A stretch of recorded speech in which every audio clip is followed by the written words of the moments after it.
आज हम बात करेंगे स्वर विज्ञान के बारे में, हमारे अपने श्वासों के बारे में। अब हम सबको पता है कि जो हमारा जीवन है, ये श्वासों पे ही आधारित है। हमारा जो श्वास है, वह ब्रह्मांड से जुड़ा हुआ है। जो हमारा जब हम श्वास अंदर लेते हैं, इसे हम कहते हैं व्यष्टि प्राण, और जब हम श्वास को बाहर छोड़ते हैं और जब वो वातावरण में, ब्रह्मांड में, ईथर में जब मिलता है, परमात्मा में मिलता है, तो उसे कहते हैं समष्टि प्राण। जैसे ही हमारे श्वास खत्म हो जाते हैं, जीवन खत्म हो जाता है, हम सबको पता है। अब जो भी हमारा जीवन है, ये जीवन श्वासों पे आधारित है, और हम श्वासों से अगर हमने ये मान लिया है कि हम श्वासों के द्वारा ही इस ब्रह्मांड से जुड़े हुए हैं, तो ब्रह्मांड में तो अनंत शक्ति है। तो हमारे अंदर वो शक्ति होती नहीं है, क्योंकि हमारे को वो टेक्निक नहीं आती है, और वो टेक्निक ना आने की वजह से हम जीवन भर श्वास लेते हैं, श्वास अंदर भी लेते हैं, श्वास बाहर भी छोड़ते हैं। हम हर पल परमात्मा से कहें, ईथर से कहें, ब्रह्मांड से कहें, कॉस्मोस से कहें, शब्द अलग अलग हैं, परंतु हम उससे जुड़े हुए हैं, उस पावर हाउस से जुड़े हुए हैं। पर फिर भी हमारे अंदर वह शक्तियाँ नहीं आती हैं। उसका कारण ये है कि हमारे को टेक्निक नहीं आती है।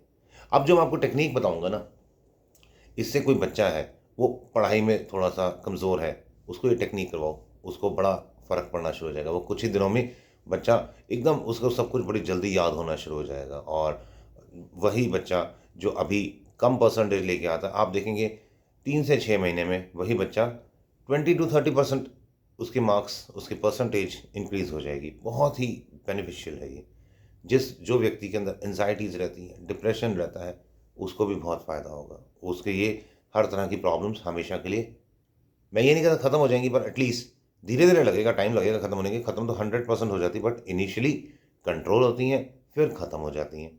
हमारा जो शरीर है, बहुत बलिष्ठ हो जाता है। हम अगर हम इस जो मैं टेक्नीक बताऊँगा श्वासों की, अगर उसके साथ हम किसी मंत्र को भी करते हैं, किसी मंत्र का जाप करते हैं, तो डेफ़िनेटली वह मंत्र भी सिद्ध होता है। और ये मैंने एक को नहीं, कइयों को करते देखा है। और अगर हम इसी के फ़ायदे की अगर हम और बात करें, जो मैं आपको टेक्नीक सिखाने वाला हूँ, तो इससे 4 दिन लगातार ये टेक्नीक हम करते हैं। मतलब लगातार नहीं, कंटिन्यूअसली नहीं करनी। सुबह 5, 7, 10, 15, 20 मिनट कर लिया, शाम को 10, 15 मिनट कर लिया।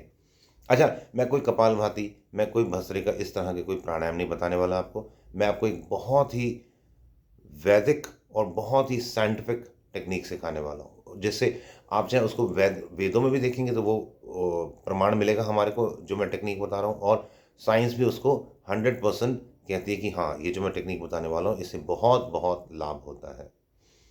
हमें करना क्या है? हमारे को एक बहुत आसान विधि करनी है।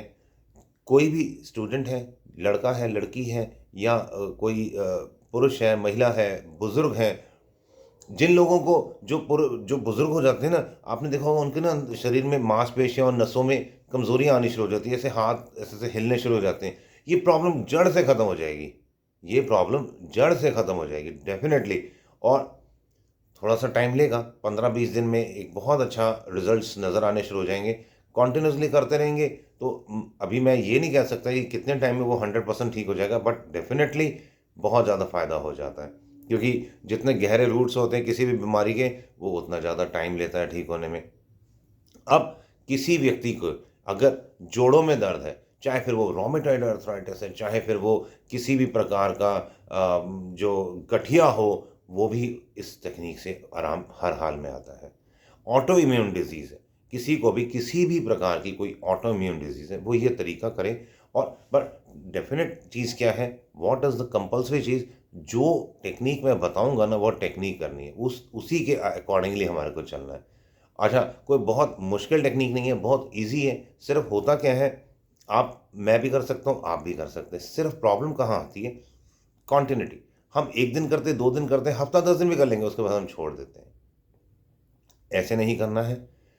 हमें 15-20 मिनट सुबह, 15-20 मिनट शाम को, अगर हो सके तो दिन में 3 बार भी कर सकते हैं, तो बहुत अच्छा है। 3-4 महीने में तो मैं बता रहा हूँ, बहुत-बहुत जो-जो मैंने आपको लाभ बताए, ये तो बहुत ही थोड़े से लाभ हैं, बहुत ही कम लाभ हैं। इतने ज़्यादा अनगिनत अनगिनत लाभ हैं। इसी टेक्नीक से, जो मैं टेक्नीक बता रहा हूँ, मैंने आपको पहले भी बताया, मंत्र सिद्धि तक हम कर सकते हैं। और हम आत्म शांति, आत्म साक्षात्कार, ब्रह्म साक्षात्कार तक को ये इस विधि से हम जा को कर सकते हैं, इस विधि से की मदद से हम पास प्राप्त कर सकते हैं। और बच्चों के लिए ये बहुत बहुत बेनिफिशियल है, क्योंकि इससे स्मरण शक्ति बढ़ती है, इसलिए बच्चों को ज़रूरी है टेक्निक सिखाना।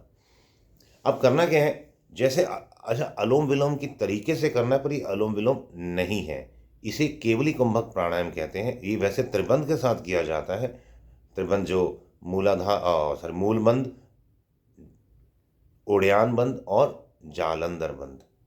परंतु मैं जो आपको बता रहा हूँ ये आप बंद के साथ नहीं करना, त्रिबंध के साथ नहीं करना, एकदम सिंपल करना। क्योंकि एक पुरानी कहावत है, ज्ञान में अगर कुछ गलती होती है तो व्यक्ति पागल हो जाता है, और अगर योग में कुछ गलती होती है तो व्यक्ति रोगी हो जाता है। इसलिए योग को बहुत ही संभल के करना चाहिए, किसी एक मास्टर के, टीचर की गाइडेंस में करना चाहिए। अब हमारे घर में तो हमारे पास गाइडेंस नहीं है, और गाइड नहीं है, ना ही मास्टर है। ठीक है, हम कई बार टीवी पे बाबा रामदेव को देखते हैं और भी योगाचार्य को देखते हैं। टीवी पे देखना, यूट्यूब पे देखना और एक उनके सानिध्य में बैठ के करना, ज़मीन आसमान का अंतर है। क्योंकि जो भी व्यक्ति कुछ भी बता रहा है वो अपने ओर से एकदम ठीक बता रहा है, वो टेक्निक भी एकदम ठीक है, बट दैट इज़ जनरल। हमेशा इंडिविजुअल, हर किसी के लिए कुछ ना कुछ, किसी के शरीर में कुछ प्रॉब्लम होती है, या किसी की शरीर की केमिस्ट्री कुछ और है, किसी की प्रपोजिशन कुछ और है, किसी की फिजिकल प्रॉपर्टीज़ कुछ और है, तो उसको उस हिसाब से ही हमें आगे लेके चलना चाहिए। तो इसलिए मैं आपसे यही कहूँगा कि त्रिबंध के साथ हम नहीं करेंगे, हम करेंगे सिंपल। ठीक है, कहीं पर भी बैठ गए, सुबह अगर हो सके अर्ली मॉर्निंग उठ के कर लिया, ब्रह्म मुहूर्त में जब अभी सूर्य उदय नहीं हुआ है, तो इसका जो फ़ायदा है वो 1000 गुना ज़्यादा होता है। अगर हम सूर्य उदय के बाद करेंगे, उसके कंपैरेटिवली अगर हम सूर्य उदय से पहले करते हैं तो हमारे को 1000 गुना ज़्यादा लाभ होगा। अब टेक्निक पे हम आते हैं सीधा। जैसे राइट नाक बंद किया, लेफ्ट से सांस लिया, मानो आपने 5 सेकंड में सांस अंदर भरा। अब हमारे को 20 सेकंड्स तक अंदर सांस रोकना है। मतलब जितनी देर में हमने श्वास अंदर भरा उसको मल्टीप्लाई बाय 4 अंदर रोकना है। अब कोई कहे कि मैंने मानो 5 सेकंड में लिया, पर मैं रोक तो 40 सेकंड भी सकता हूँ, पर नहीं। जितना हम सिंक्रोनाइज वे में चलेंगे, हम अपने श्वासों को उतना अच्छा अलाइन कर पाएंगे। इसलिए जो टेक्निक मैंने पहले ही कहा था, जो मैं टेक्निक बता रहा हूँ, इसी टेक्निक के अकॉर्डिंगली चलना। आप हो सकता है बहुत कुछ कर सकते हो, परंतु जब आप मेरी बात सुन रहे हैं तो आप मेरे हिसाब से चलें, आपको बहुत बहुत लाभ होगा। क्योंकि इसका लाभ मैंने स्वयं ने भी लिया है और ले रहा हूँ, और ईश्वर की कृपा रहेगी, आप सबका आशीर्वाद रहेगा तो भविष्य में भी लेता रहूँगा। और आप भी इसी तरीके से करें, आपको बहुत बहुत लाभ होगा, और हज़ारों लाखों लोग और भी लेते ही होंगे। मेरे ही कई नोन हैं जो इसका लाभ ले रहे हैं। तो मानो लेफ्ट नाक से हमने श्वास 5 सेकंड में अंदर भरा, 20 सेकंड्स तक हमारे को श्वास को अंदर रोकना है। जैसे ही 20 सेकंड्स पूरे हो जाएंगे, फिर लेफ्ट नाक बंद किया, और राइट नाक से 5 सेकंड में लिया था ना, अब हमारे को 10 सेकंड्स में धीरे धीरे धीरे छोड़ना है। 5 मतलब कि 1 4 2, 5 में लिया, 4 गुना अंदर रोका, और जब रेचक करते हैं, बाहर छोड़ते हैं, तो जितने समय में हमने लिया था उसके डबल समय में हमारे को धीरे धीरे बाहर छोड़ना है। जब पूरा श्वास बाहर छोड़ दिया, तो जो बहिर्कुंभक होता है, जो हम बाहर श्वास को रोकते हैं, वो जितना सुगमता से हम रोक सकते हैं, चाहे 5 सेकंड चाहे 25 सेकंड, उसके लिए कोई भी किसी भी प्रकार का नियम नहीं है। जो भी हमारे को सुगमता से, फोर्सफुली नहीं करना है। फिर उसके बाद राइट से फिर हमने भरा, वही टेक्निक, 5 सेकंड में हमने भरा, 20 सेकंड्स रोका, और फिर 10 सेकंड में बाहर छोड़ दिया, और फिर बहिर्कुंभक जितनी देर तक हम चाहे कर सकते हैं। ये एक प्राणायाम हुआ। लेफ्ट से लिया, राइट से छोड़ा, राइट से लिया, लेफ्ट से छोड़ा, ये एक प्राणायाम। अब अगर कोई 10 सेकंड में लेता है अंदर, तो वो 40 सेकंड तक अंदर रोके और 20 सेकंड में श्वास को बाहर छोड़े। जैसे 5 1 4 2, 5 का 20 और 10, 10 का 40, और फिर उसके बाद 20 सेकंड में बाहर छोड़ा। ये जो प्राणायाम है, ये तकरीबन अगर आप 5 20 10 की रेशो से चलते हैं, 1 4 2 के जो अगर हम प्रिंसिपल पे चलते हैं, इस फॉर्मूला पे हम चलते हैं, तो अगर हम 5 सेकंड में लेते हैं, 20 सेकंड रोकते हैं और 10 सेकंड में अगर हम बाहर छोड़ते हैं, तकरीबन तकरीबन 1 महीने में आप ईज़िली 15 सेकंड में ले रहे होगे, 45 सेकंड 60 सेकंड अंदर रोकोगे और 30 सेकंड में बाहर छोड़ोगे। मैं इसलिए कह रहा हूँ कि हम अच्छा ये जो एक प्राणायाम जैसे मैंने बताया ना, लेफ़्ट से लिया, राइट से छोड़ा, राइट से लिया, लेफ़्ट से छोड़ा, ये एक प्राणायाम हुआ। ऐसे हमें 10 प्राणायाम सुबह करने हैं और 10 प्राणायाम शाम को करने हैं। हो सके तो दोपहर में भी अगर 10 प्राणायाम कर लें तो बहुत-बहुत अच्छा, नहीं तो सुबह और शाम को तो हर हाल में करें। और जब भी करते हैं प्राणायाम तो गर्म आसन बिछा हुआ होना चाहिए, रीढ़ की हड्डी सीधी, गर्दन सीधी, कंधे सीधे और खाना खाए हुए कम से कम, जैसे सुबह के टाइम तो खाली पेट ही होते हैं, तो शाम के टाइम जिस समय हम खाते हैं, उस समय हमारे को खाना खाए हुए कम से कम 3 घंटे हो चुके होने चाहिए। हम चाहे ये सिंपल की बात करो, त्रिबंध में तो हमारे को 5 से 6 घंटे का ही गैप रखें या 3 टू 4 टू 5 आवर्स का होना चाहिए और सुपाच्य भोजन ही खाएँ उस समय तो। अगर त्रिबंध के सहित करते हैं तो वैसे मैं आपसे कहूँगा कि आप त्रिबंध के साथ नहीं करें। अब हम अगर 3 से 6 महीने करते हैं, तो आप सोचिए अगर 1 महीने में ही 5 का 15 हो जाता है, तो 3 महीने में या 6 महीने में तो बहुत अच्छी स्थिति आ जाती है। इसका जो सबसे मैं एक आपको 2 अनुभूतियाँ बताता हूँ, 3 अनुभूतियाँ बताता हूँ, जो आरंभिक प्राथमिक अनुभूतियाँ होती हैं। कोई भी ये व्यक्ति प्राणायाम करता है, तो उसका जो शरीर में जो छुपा हुआ मल होता है, वह धीरे-धीरे बाहर निकल जाता है। मल यानी कि जितना भी हमारा आम होता है, जितना भी हमारा टॉक्सिक्स होते हैं, वो बाहर निकलने शुरू हो जाते हैं। तो इसकी सबसे पहली पहचान क्या है?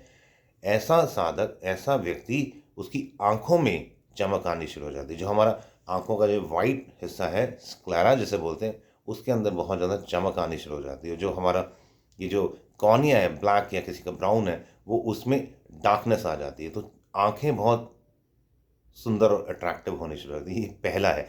ये तकरीबन कोई भी व्यक्ति करता है तो 15-20 दिन में ये चीज़ होनी शुरू हो जाती है, अगर हम ठीक तरीके से कर रहे हैं तो। जैसा मैंने आपको नियम बताया था, वो फ़ॉर्मूला बताया, उस फ़ॉर्मूला के अकॉर्डिंगली अगर हम कर रहे हैं, तो 15 से 20 दिन में ये पहली अनुभूति होती है। दूसरी अनुभूति क्या होती है? हम कहीं पे भी देखें, अचानक हमारे को ना व्हाइट स्टार्स नज़र आएँगे, दोपहर में भी ऐसे तारे चमकते हुए नज़र आएँगे, सफ़ेद रंग के। यूजुअली सफ़ेद रंग के ही होते हैं। अगर किसी को लाल पीले नज़र आ रहे हैं, तो वो थोड़ा-सा साधना ठीक से करें, क्योंकि सफ़ेद ही आते हैं। और शास्त्र भी सफ़ेद कहता है, मेरा अपना अनुभव भी सफ़ेद का ही है। और यही सितारे जो शुरू-शुरू में 1 सेंटीमीटर के होते हैं, उसके बाद उनका साइज़ बढ़ता चला जाता है, जैसे-जैसे हमारी साधना बढ़ती है। और कुछ टाइम बाद वो स्टार बहुत बड़े हो जाते हैं और उसके अंदर हम खोना शुरू हो जाते हैं। फिर वो आध्यात्मिक अनुभूतियाँ होती हैं। हम अभी उस बारे में बात नहीं करते हैं। इस समय हमने एक फ़िज़िकल हेल्थ की बात की है। बच्चे जो हैं, उनकी याद शक्ति बढ़े, बच्चों का कंसंट्रेशन बढ़े और बच्चे जो चंचल प्रवृत्ति है उनकी, मन में ठहराव नहीं है, पढ़ाई में दिल नहीं लगता है, इन सारी चीज़ों में उनका दिल लगे। मेरा सबसे मुख्य उद्देश्य यही था कि स्टूडेंट्स के लिए ये वीडियो था। बाकी हाँ, ये विधि एक साधक को भी बहुत-बहुत लाभ करती है, एक बुज़ुर्ग को भी बहुत लाभ करती है। ये एक यूनिवर्सल विधि है। आप ज़रूर इस विधि का लाभ लीजिए और जो भी आपको लाभ होते हैं, उसका मेरे को कमेंट्स बॉक्स के द्वारा बताना ज़रूर। All the best, God bless you all. जय श्री राम।